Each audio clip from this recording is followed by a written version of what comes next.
his Korach's opinion and Korach's fight was very interesting because it repeats itself throughout generations. Meaning, what Korach wanted is to make everyone equal. It's a very strong opinion.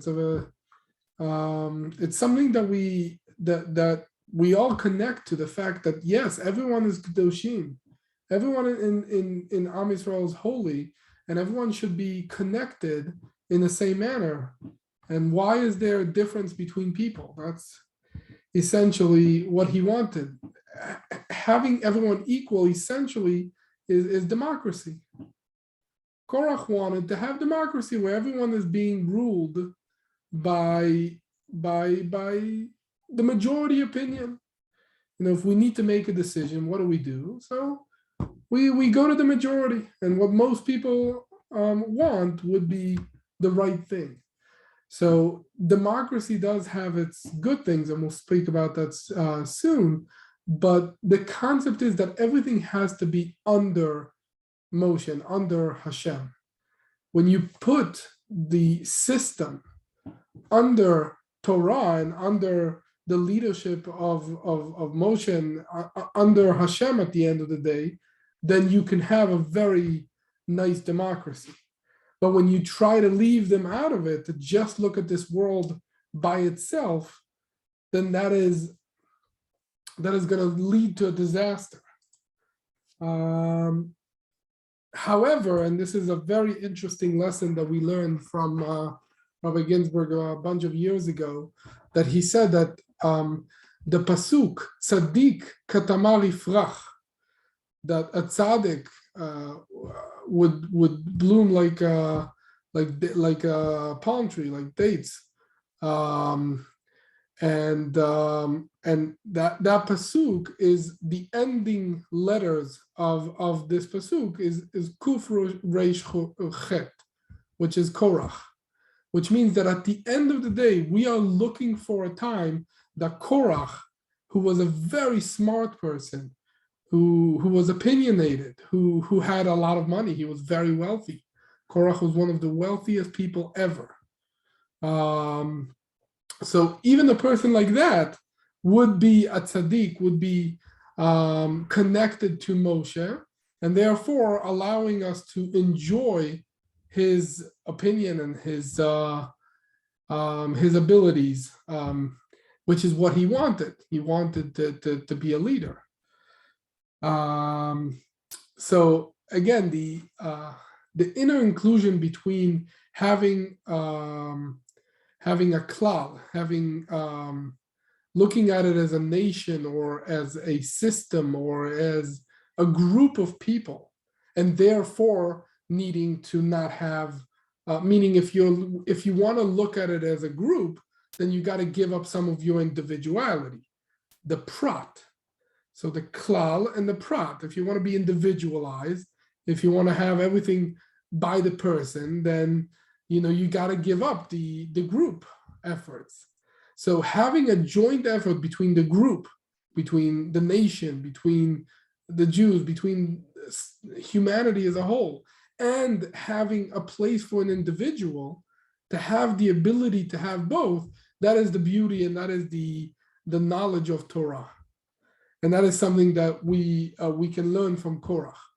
Now, as much as Korach wanted to be a leader and wanted to have everyone equal, very interestingly, the Noam Elimelech, which we try to bring from him every week, mentions that from Korach you learn that the difference between a righteous person and the Rasha, wicked person.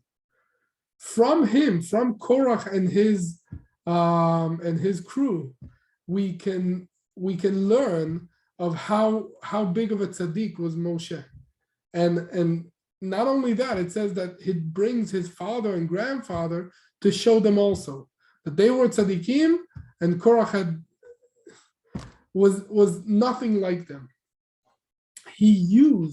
Korach used his father and grandfather and all of his connections in order to create a fight, and that is something terrible that up until today, we always suffer from different machlokot, from different fights between people, between Jews, between leaders, etc. So that's Korach and what we can learn from him. Obviously, we are running after the wedding. We want to. The wedding was of a student of Rabbi Ginsburg. May Rabbi Elimelech Weisblum Breina Malka be very strong and healthy, and our friend Bluma Batkin and Del Tova and Levi Avia Ben Ayala, they should all be very healthy amongst everyone in Klal Yisrael. We're learning the wonders of Korach, but in there is the Divrei Torah that Rav Ginsburg said mainly on Parshat Shlach.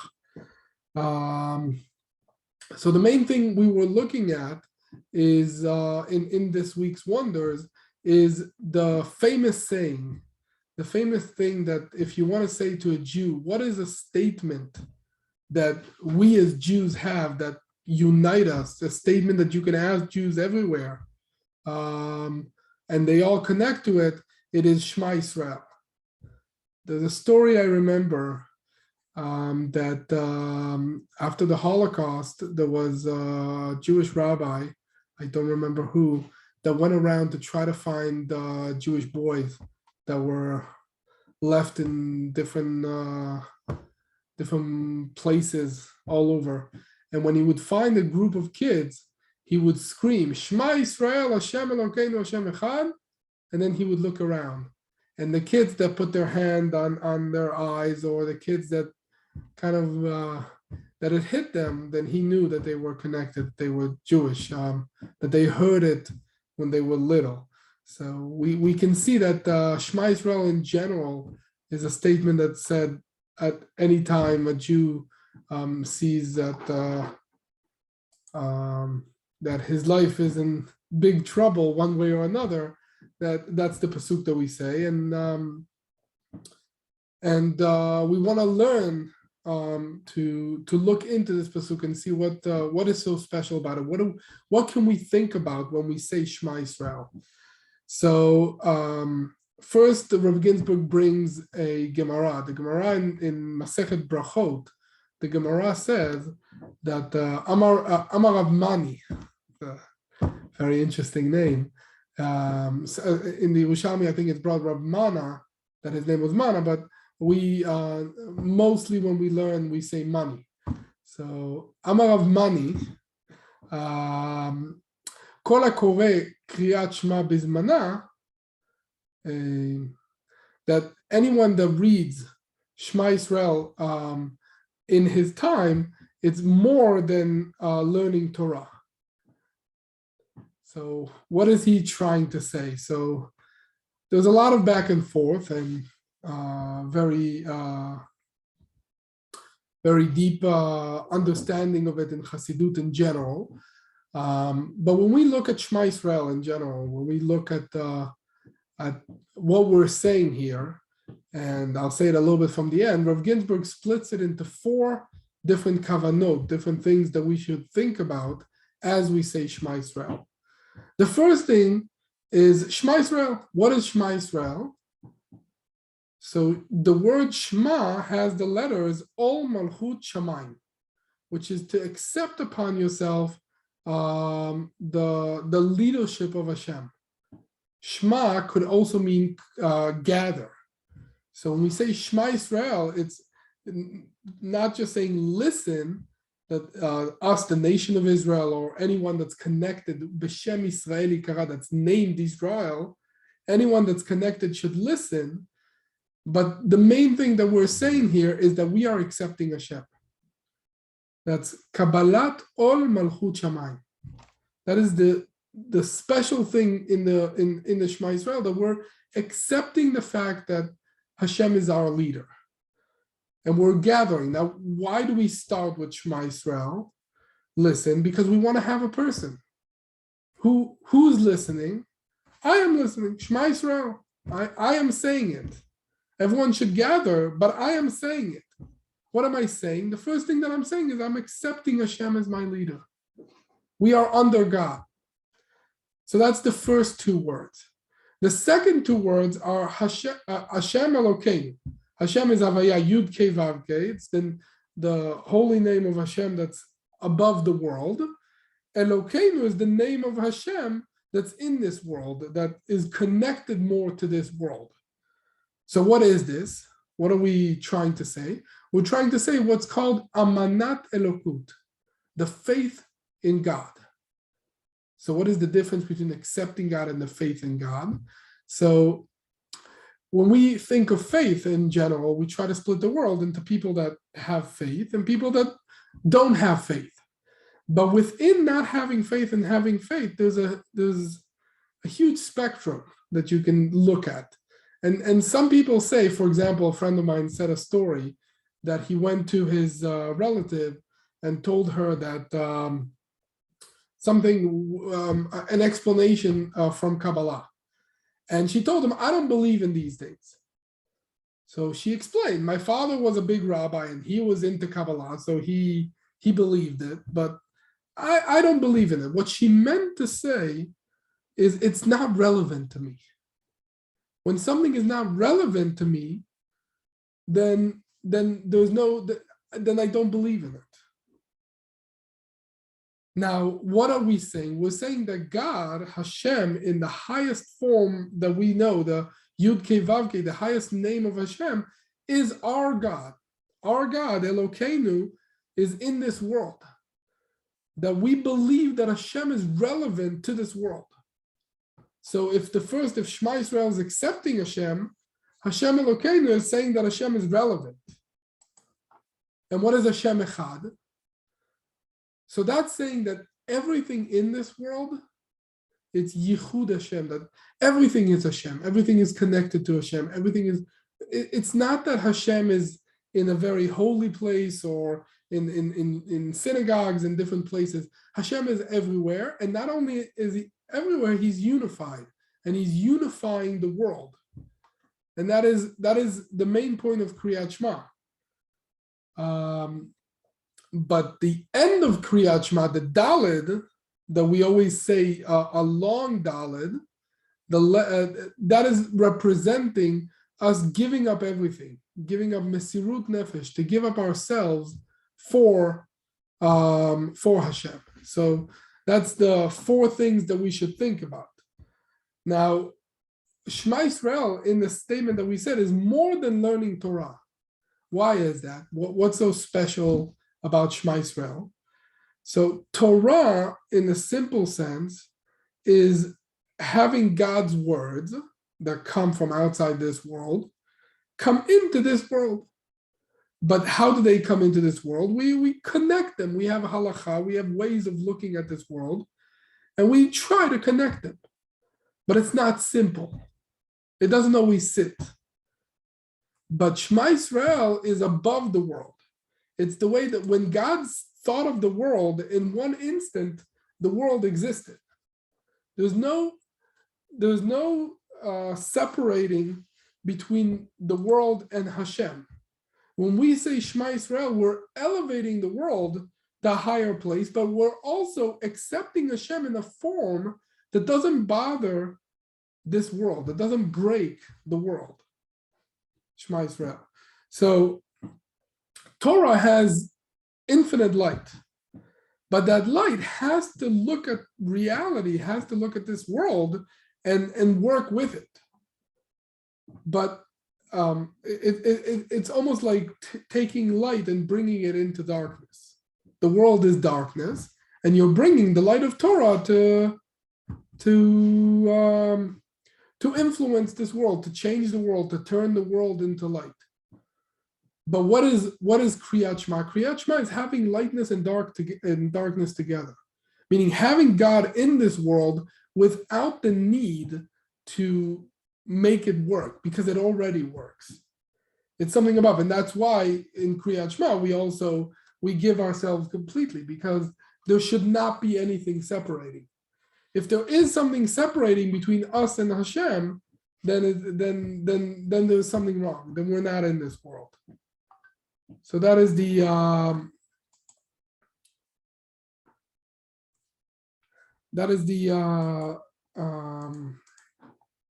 basic thoughts that we're supposed to have when we think of this special Kriyat Shema.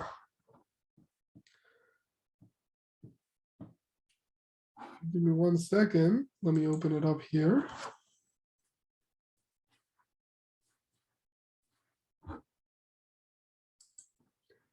Now, if we notice something, Kriyat Shema is specialized because it was a commandment that was given to us when we went into Israel. When we went into Eretz Israel, to the land of Israel, then we were commanded on Kriyat Shema.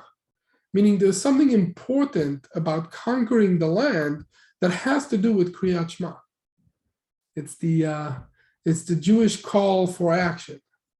It's the ability to come into this world. What did the Meraglim, the spies that said bad things about the land of Israel, what did they want? They wanted to learn Torah, which is separated from this world in the desert. They didn't want to have connection to the world. But Kriyat Shema is more than that. Is more than the simple level of Torah. It's the higher level of having connection to this world and to the land. Now, if we look in general, in the Baal Shem Tov, which kavanah is mostly the Baal Shem Tov? So Kabbalat al Malchut Shamayim, just accepting Hashem as the king, or bringing Hashem to this world. That's all that was there. But having the fact that Hashem is everything, and Hashem is in everything, that is something special that we learn from the Baal Shem Tov and from Chassidut. That is the most special thought that's connected to Chassidut.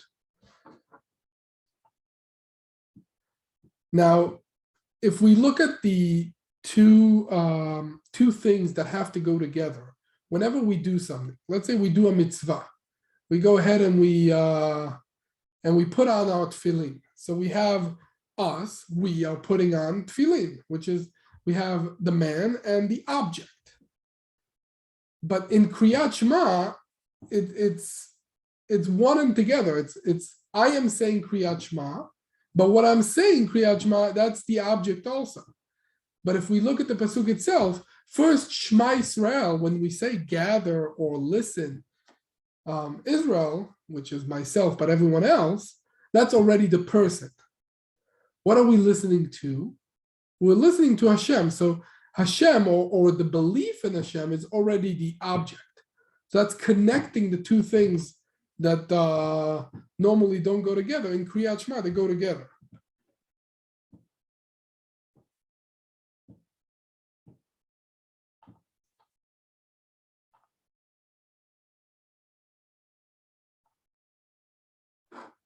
One second.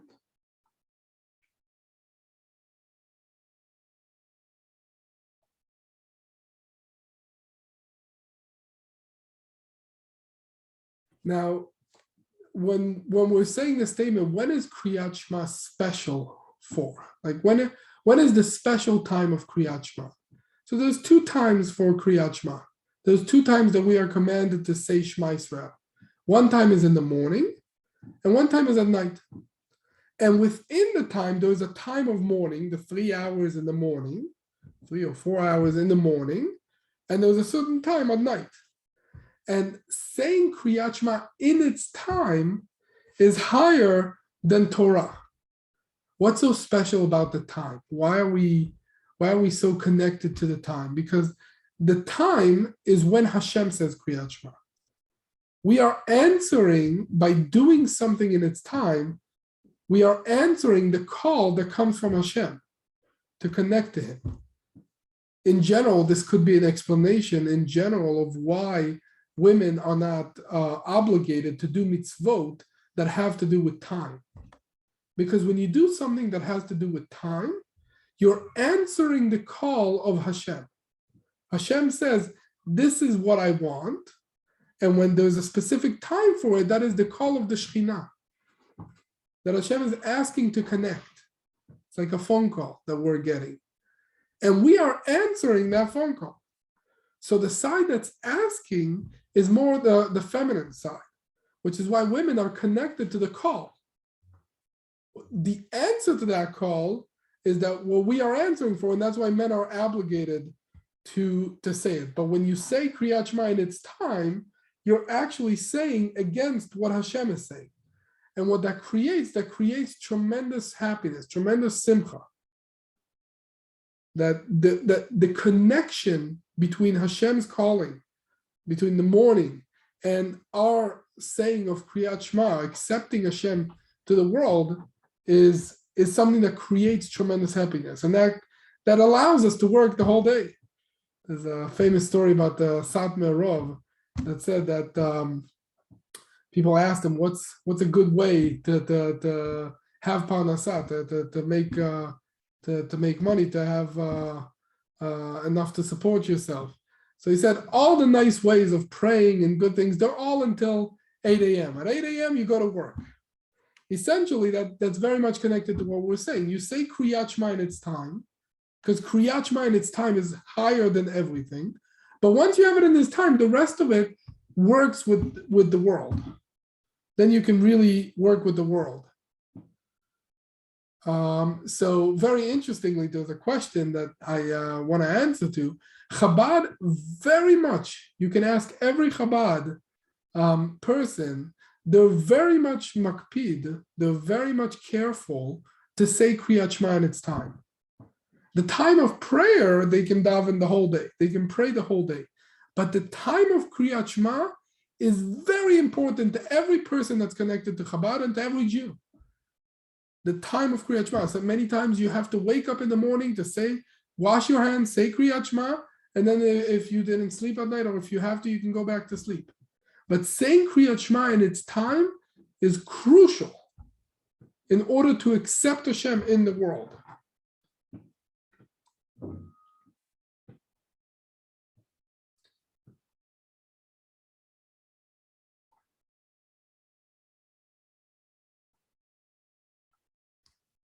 Now, Rav Ginsburg goes into a little bit that within Kriyat Shema, there's two things that we're doing. We're bringing the kindness, the chesed of Hashem, and bringing the faith in Hashem. La'agid baboker chasdecha. In the morning, it's more about chesed. Most of the things that we do in life is in the morning.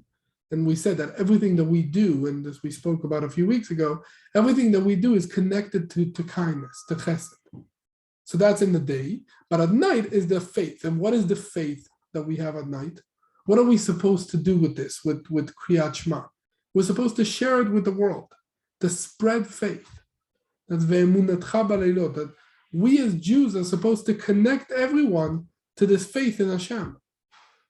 And Shema Yisrael is special for that because Shema Yisrael allows for the world to exist at the same time as Hashem's unity. And that is something very, very special. That's even higher than regular Torah.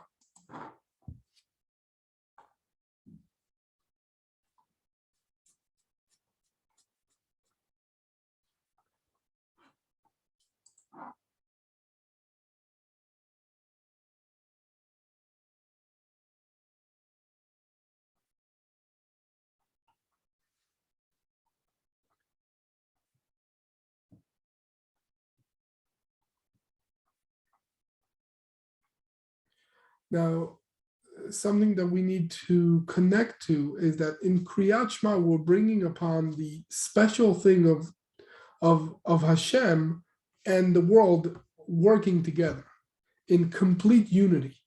Now, why is this so important? Because normally when we think of Torah, we have to work to get Torah to work with this world. It's very hard. It's not an easy match. But Kriyat Shema essentially is a simple way of saying that Hashem is in this world completely. And there's complete unity. And that is something that if we can connect people to the faith that Hashem is in this world completely, then that allows us to have a whole day filled with Torah and in a much better level. It allows us, as we spoke before, to go into the land of Israel and not to stay outside in the desert. Very interesting that Rav Ginsburg once sent a letter to the Lubavitcher Rebbe asking him if they can have a special mivtzaim, just like we put on tefillin for people, to have people say Kriyat Shema. And the Rebbe didn't want to, he said he doesn't want to set things in stone. He doesn't want to set a certain way of saying Kriyat Shema, that everyone can say it in their own way. So very interesting.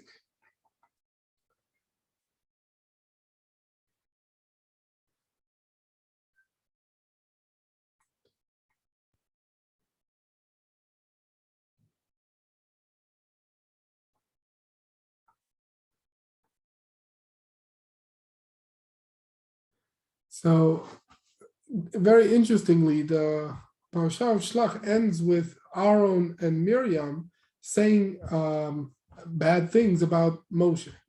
What did they say? They said that he married a woman and he's not keeping her. He divorced his wife. In order to be with Hashem, he divorced his wife. And what they said is, if your level is unity, if you're supposed to bring Hashem into this world, then why can't you be married? It's a very tough question. Now, they didn't understand that Moshe, there's a special thing about this world. There's a special gift to this world, which is Shabbat. On Shabbat, we don't try as hard to connect to the day-to-day world, but we connect to Hashem's unity in a whole different way. So Moshe Rabbeinu was connected in that way. However, and this is very interesting, that Shlach Lecha, that when God told Moshe to send spies to Eretz Yisrael, essentially, why Lecha? Why for you? Why sending the spies have to do with Moshe? To some extent, it's repentant for him disconnecting from the world. It says, send people, they will be your people to connect to the land of Israel. In a sense, to get married again. And that was the whole idea. The whole idea was to send people to Israel, to say Shema Yisrael, to say in a special way, and then the world would connect. We would have the special connection. We know that in Mashiach's time, Mashiach will not be separated from his wife. They will be together. So that ability to live together was what Moshe tried to accomplish by sending these spies, to be able to connect the world to Hashem. But that didn't work out. And that's what Aaron and Miriam didn't understand. That at that time, the world was not ready for that connection. But there's other Hashem in this world, we're hoping that the connection will come into flourishing, that we would be able to be married in a sense, and in every sense, not just married, but also able to be in the land and able to connect to the world, but still have the unity of Hashem, reading Kriyat Shema in its time. Okay, there's a couple more things to say, and I do apologize that I was at the wedding. I wasn't able to prepare as much as I always like to. So I'll take some questions, and then maybe, I don't know if next week we'll have some time to catch up on it. But 1 second. So if anyone has any questions, we can try to answer that.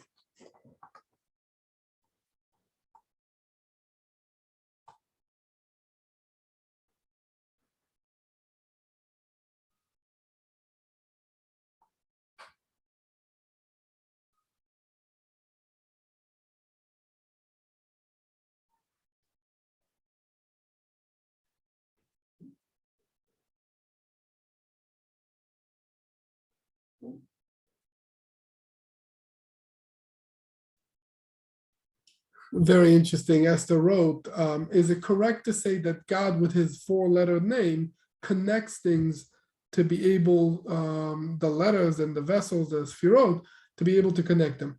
So I will say that at some level, what you're writing here in the chat is correct. However, what we're trying to say is what you're saying is Torah.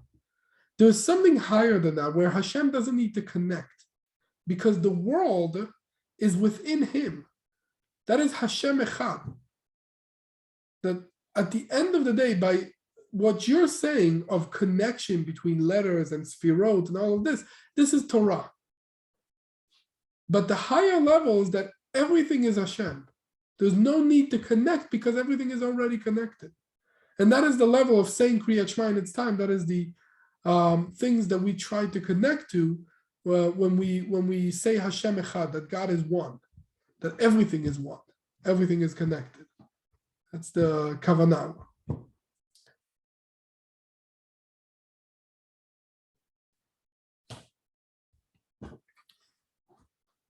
Any other questions? If not, we'll say one last thing and we'll end a bit early.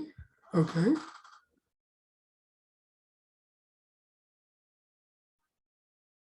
Okay, so the question is again, what is higher about Kriyat Shema than learning Torah?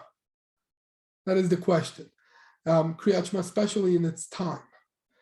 And the answer is that within Kriyat Shema, we have these four things. Kabbalat Ol Malchut Shamayim, accepting Hashem as our God. Faith in Hashem. Having the unity of Hashem, and finally, Mesirut Nefesh, giving ourselves completely to Hashem. That connecting to those four things, saying Shema Yisrael in the right time, is higher than how we look at Torah. Meaning, Torah is the infinite light of Hashem that comes into this world. But Shema Yisrael is having Hashem in the world at the same time.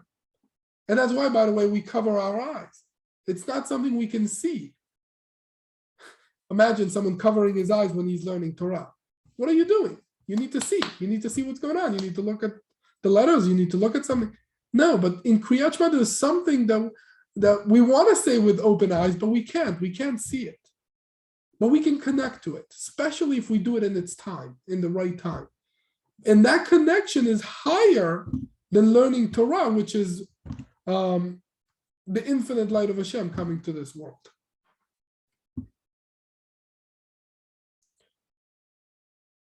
Okay, very, very interesting question. Actually, a question that I was thinking about more, and in general, a question of where do women, how do women connect to this? So the most beautiful thing in Chassidut is that looking at the world from the feminine side and the man's side is not as it was before Chassidut. Meaning, a woman, in a sense, there's a explanation about every morning when we wake up and we say thank you to Hashem for not being a slave, thank you for not being a non-Jew, a goy, thank you for not being a woman. When we say that, we actually decide not to be a slave, not to be a goy, not to be a woman in that sense. And in a sense, Rav Ginsburg said that some women in Chabad at some time did say this blessing. It's written in the Siddur. In a sense, when we come, we all play a role, okay? So even we as people, as men and women, are feminine compared to Hashem, right? We call us Jewish people as a group are called Shechina, which is the feminine side. So when we come to say, when a woman wants to connect to it, when a woman reads Kriyat Shema in its time, then it's answering the call of Hashem. In a sense, it's connecting to Hashem from that side of bringing it forth. So again, we can have two ways of connection. There is the call, okay? The call is the feminine side, which is Hashem wants us to connect. Okay, and a woman could connect to that call. She doesn't need to say anything. By her essence being, we want that. We connect to that call, especially the women. However, we can also play the man side of the equation by saying, yes, Shema Yisrael. A woman could say Shema Yisrael, and we know that minhag of women in Yiddishkeit is to say Shema Yisrael, is to answer that call. So, as a woman, you can be in both sides at the same time. There's a lot more to say about that, and it's very deep. But conceptually, we are answering Hashem's call by chesed, taking Hashem into this world in a way of chesed. That's the connection that has to do the same. It's the same way for men and women. The obligation to do it based on how it's looked upon in the world is where the men come in. But looking at it from the Geulah stand side, there's no real difference. It's complicated. There's more to speak about it, but conceptually, I just wanted to bring it in. All right. Any more questions? Can you add something about Baruch Shem Kvod Machaso? I could, but it's not relevant to this week's shiur. Meaning, the Rav didn't. One little thing. The Rav didn't elaborate, so I don't want to elaborate because it wasn't part of this week's wonders. But essentially, Baruch Shem is to bring this thing that we're doing into the world. Meaning, we're concentrating, we're saying something very high. Baruch Shem is bringing it down to this world, and that's again, it's a whole other side that Be'ezrat Hashem, the Rav will give a shiur about that, and we can elaborate more. Any other question? Okay, so we'll say one last thing. In this week's parsha, it speaks about avodat matana. So Rabbi Elimelech from Berditchev explains what is this work. The worship of Hashem, that's a present, that's a gift. I mean, we're obligated and we do it. The king says to do something, you do it. What is the present? What is the gift? So the answer is that the gift is something that we do that we're not obligated to do. And what is that thing? It's bringing forth gerim. It's Rabbi Elimelech explains that when a Jew does business in the world, he does business with a non-Jew, someone he doesn't look to be a believer in Hashem. And he does business with him and he makes some money from that business. And he takes that money and does good deeds that connect to Hashem, that elevates the world, and it brings forth gerim. It brings forth all these neshamot that went and got spread in between all the nations, and they connect by us doing this. So when we as Jews do business in the world and go into the world and connect the world just by being a good person, a good Jew, and going out there and doing the right thing, we give God a gift. What is the best gift? Gerim, bringing in the shamot that were supposed to be connected and got misplaced in the world, bringing them forward to Hashem. And this we do by going out to the world, not by sitting in the Beit Midrash in the synagogue and learning, but by going out to the world and doing business the right way, and bringing all of this simple money, but also people into the Jewish world, the fourth revolution, as we were speaking about. This is the biggest gift that we can give to Hashem, avodat matana. And I'm sure that giving a gift to Hashem is something very, very inspiring and rewarding. So that's from Rabbi Elimelech from Berditchev. Everyone should have a very, very good week, and Be'ezrat Hashem would be able to spread the world. Reb Ginsburg said that this kavanah, the thought of Shema Yisrael, we should spread it everywhere. It's a simple thought that should be said by everyone, and Be'ezrat Hashem, we can connect to it. But it says Elokeinu. We spread it part as well? Again, there's 4 parts. First part, the Elokeinu part as well? Absolutely. Elokeinu means that I believe that Hashem is relevant.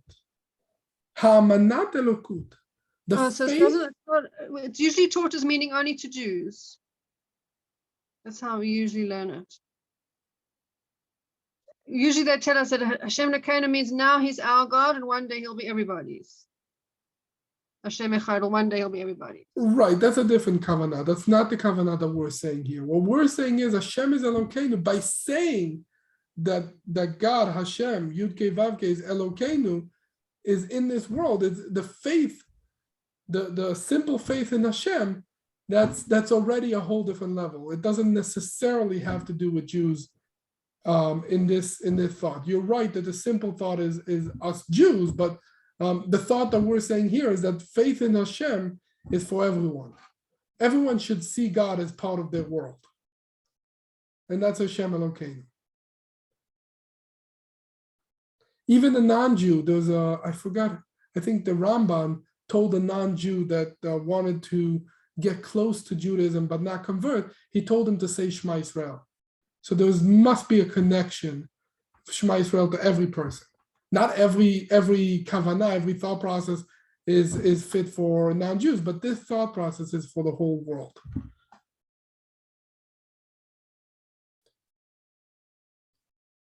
Shavua Tov, everyone. B'ezrat Hashem, we should have a very again, the Gemara said that even not in its time, there's also a level that's the same as Torah. In its time, it's a much higher level because that's when God connects to it. That's when the Shekhinah is asking for it. So in its time, has this very special extra meaning to it. You're right that, for example, women can say Shema Yisrael not in its time and connect to that level also. But obviously, it's much better and higher to say it in its time. So, Shavua Tov.